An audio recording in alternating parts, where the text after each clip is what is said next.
Mele gogo be mi leji yimulo. Hey. Navi mau subo re. Mede ngome si kere bayi. Bere yenye mau vovo. Yenye mau sosola. Manye mai chochi ma ba duwo yo. Manye ma ba le changara me le hato o manya yo la. Jime totro le nyate fa me.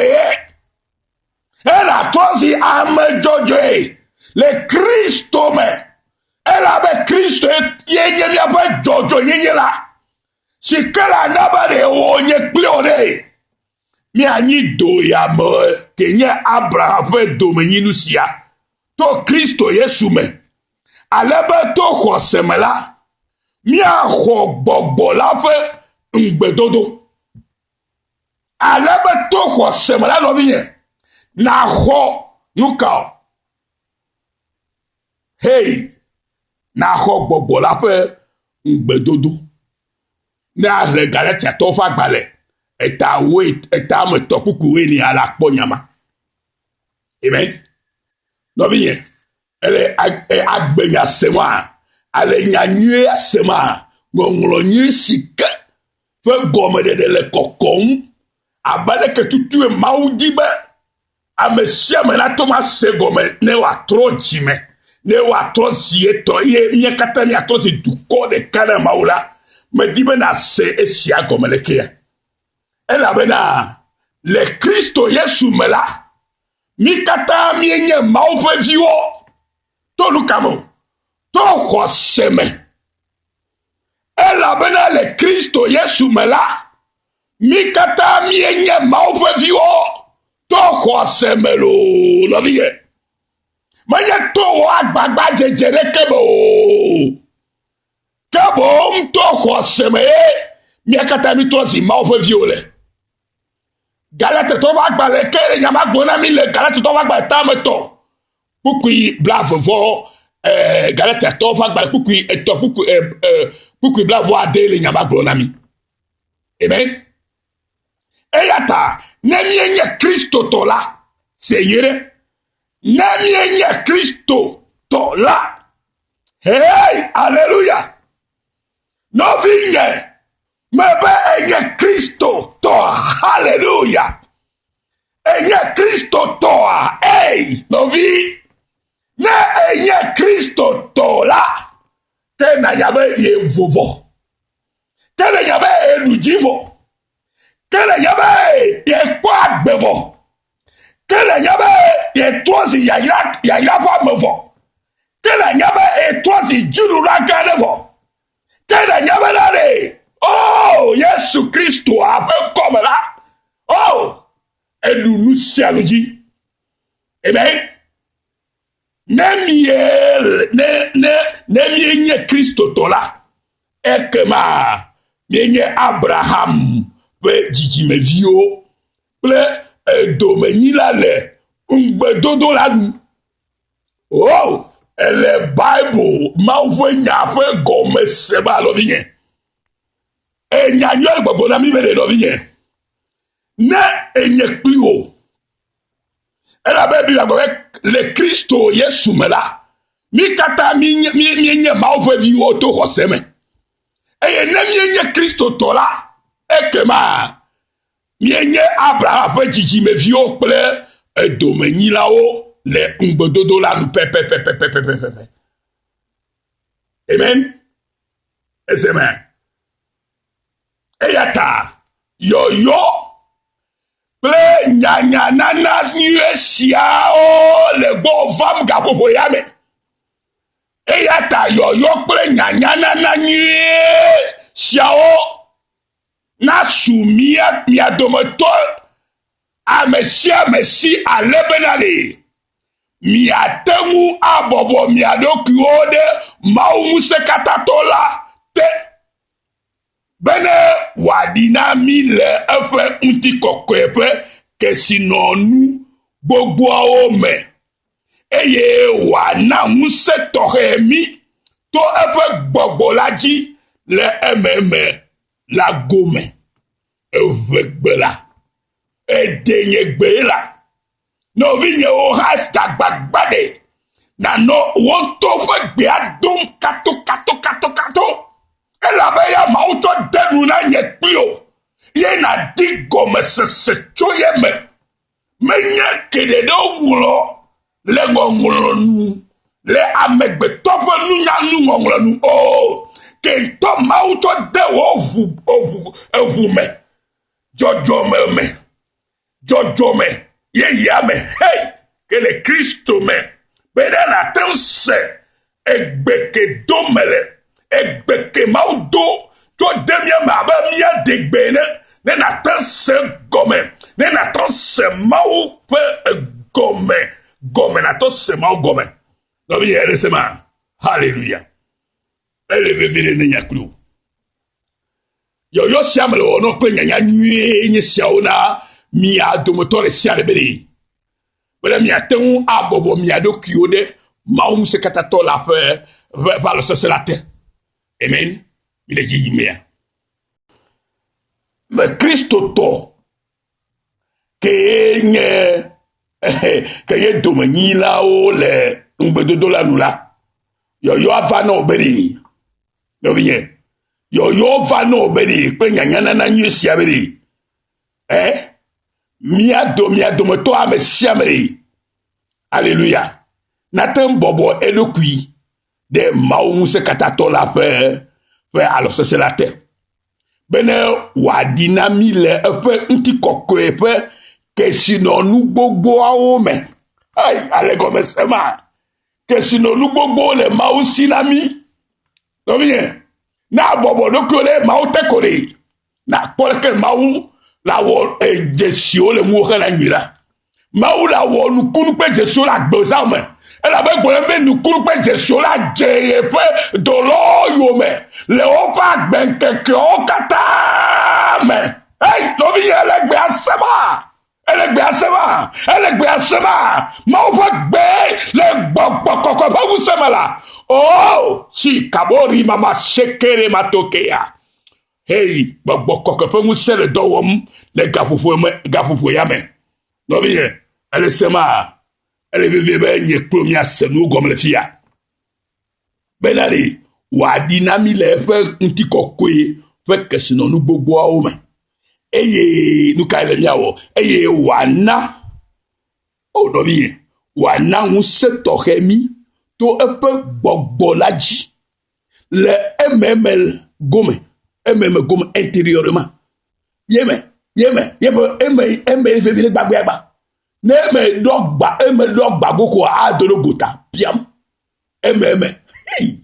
ejiome gbogbo me hose gbogbo me to ame no bi yale comme ça gome be Christo na no mi afa jiome to hose me ne le ma kwa la po Christo le jiome to hose me ne walike mi de efo lolo lame ne le kwa la like mi de efo lolo lame ha eye wa onuko eye wa do mi agome anyi le lolo ma keme maula do mi ago Kristo ado mi agome anyi le efo lolo ma keme amen benemi bakle amekoko katari mi aten ajesi nu sinye keke ma fe keke me prefe didi me prefe gogolo me prefe koko me no vi anya siawa enya siawa fifia egbe ya le didi nori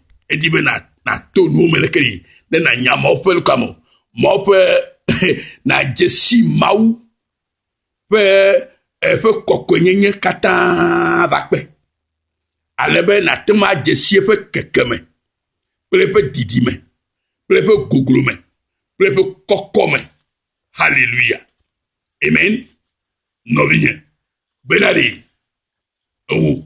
novinye ne mie jesi ale ala anahabe mi a jesi Christophe lolo si fo e si jeje la tasamla bene wa yomi tam alegbegbe Christophe lolo ke fu e si jejo katata de samedi bena wa yomi fun agbagbo ne mi ade maufe agboso soblibo la katanu Amen.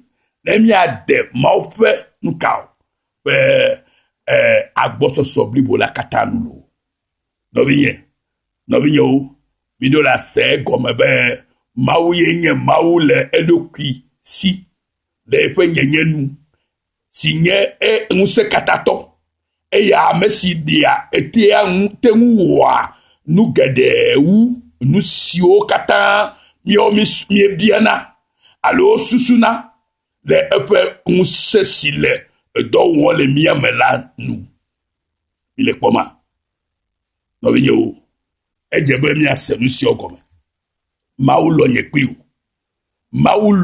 kliu la eto nye me vide nya ya sema eno nye me vide nya sema de tugbele le nya ya sema de kakude le nya ya sema dadare le nya ya sema o fofore nya ya sema togbede le nya ya sema o devide le nya ya sema no vio me yolami mi do la se gome beli mawu ye mawu le elokwisi le efe nyenu si nyenwu se katato e ya mesi tenwu wa enu gede wu nu siwo kata mi biana alo susuna le tamela le efe nwuse si le do wom le miame lanu eyata bibla biacho mi nye klo bobede eyata mi bobo mi adoku ode maute ke mi chitre se siede abusamti ekema asile mianu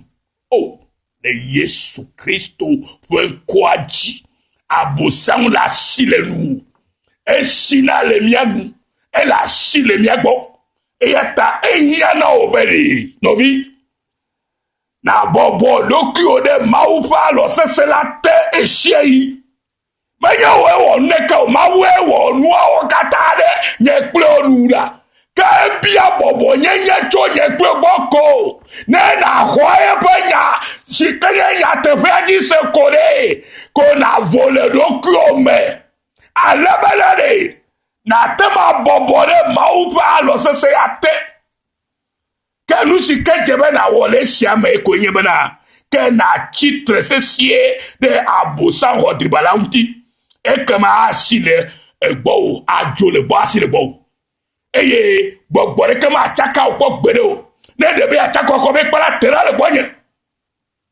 tera le boye le Yesu fo ko me no bien alo me le maya tera le boye la bo tera le boye oh Yesu fo mu se me eyata mi bobo mi adoki ode maute ke mi chi titre se siede abusa unki ekema asile mianu Yakobo fagba etama le kuku ya drebo nyamanami James 4 verse 7 yo ba français bébé Jacques 4 et 7 Jacques chapitre 4 verset 7 alléluia minya nuke Yesu wona mia et si que Yesu qui nous donne que blane zabla ne vole nous kaito et ja to do comme malu abosambi ati abosamba te ko alo le Matthieu nous kama balmo Matthieu va tam ene puku ya to puku puku ba to ba puku ya we ke ba mi ko ya ete ko bo Yesu blude e satana te dale bonye et c'est que abosa gobe ya to no katane ye na je klona na to na je klobe ye ma o he to na nu so le pata onuri to na no me so kata le chaka do agbonore to lo mo le tera le bo le Yesu fo komo gobe Yesu na bruloji e o le tera le agbeza menai abeleke Yesu brude abosa lo satana jine tete satana tera le bo e bibla gobe Yesu blude satana etabe satana tera le bonye mais mau fe nya globe apeto o mau lako na subo e yako o lebe na do to maha bosam to ene ma no vie na nye Kristo to tuture nous cherche ke be agera gbomo ya chaka gbomo di to le mele tera le bo na ya je to bo agogo to le mele tera le bo ye buloji le Yesu Kristo fa come ye Jesu ye po ye nyale kola ye manu womno ye Jesu kakap ye na buloji le Yesu Kristo fa come ne on a te la le bo e ya be bi bo le duka Yakob gba ta be ne kuku yi amati abede hey e ya ta mi bo mi aloki o de ma u fa alo so so la te que mi chiti te se sie de abo sa u satana unti e que va si le mianu hey abo sam do la si le mianu la e do la si le nu o lo vie e ya ta bruleji e ya ta bobo do ko de ma o pa lo so so la tegbe ye na tro de unti blibo ne na kwale ke ma u wona nukunu pe mu se do la me fa gbe me la e obe Yesu brude a satana ji Yesu to la bosamere abosan tera le gboje me ga gbre to na wo ke lu si ka no agbo owu e la nye le to me to vi odro me yo e no vi odro me yo alo amegbe to si ke yo vodi to la gbe unti o to le bele a buleji be buleji Yesu Kristo fa kwaji na tera le gbo ala tera le gbo kaba gbogbo la tera le gbo nous sommes dans le latéral bon. Ayadou latéral bon. Okoro latéral bon. Eh, arrêtez la latéral bon. Tout le monde latéral bon. Où est la fou à vous aimer? N'ayez pas bon, donc on ne m'a pas le sens à quoi. Hey, un domaine, nous sommes associés. Ben la boule bon, ma katagi. Ben la tout le monde latéral bon. Tout le monde a boule les bon. Tout le monde a réla les bon. Elle a bien ma famille. Et il y a photo, il y a pas de gagner. Il y a pas vous seul. Yeye pas atisoti, yeye pas chauffeur, yeye pas vola, yeye na kola bele, mo fo nyare bo wa foto ba ha, e la wo foto, no bien, ma o le irao, le kano irao no da, de Yesu Kristo fo come, e na tona bo sangu sa wori, be me se ma o nya globe, a foto wo ma o lako na susubo, e yakoe na deta guna o maha e ya ko ina e ya de kanti ko na debubu ma so so yin na debubu ma onti na voe ye go be ma ne ma fo ko abo ma o tema e ne ba nu o agogo agbe no wa aya dudu e kolodo e vi maji bubu kata ko nye gbegble nu gbegblo la wa tere na to lo le tere la e fa gbonti lu le Yesu Kristo fo kwaji ke bubu pe kafu nti koko kata bre kafu ma voix watore mia fofo le jifobo le Kristo Yesu fon come o yiro kaka no vinye be ese agbanya ya eye agbagbo da le Yesu fon come ke mia globe mia no jimlu le Yesu fon come o yiro kere amen.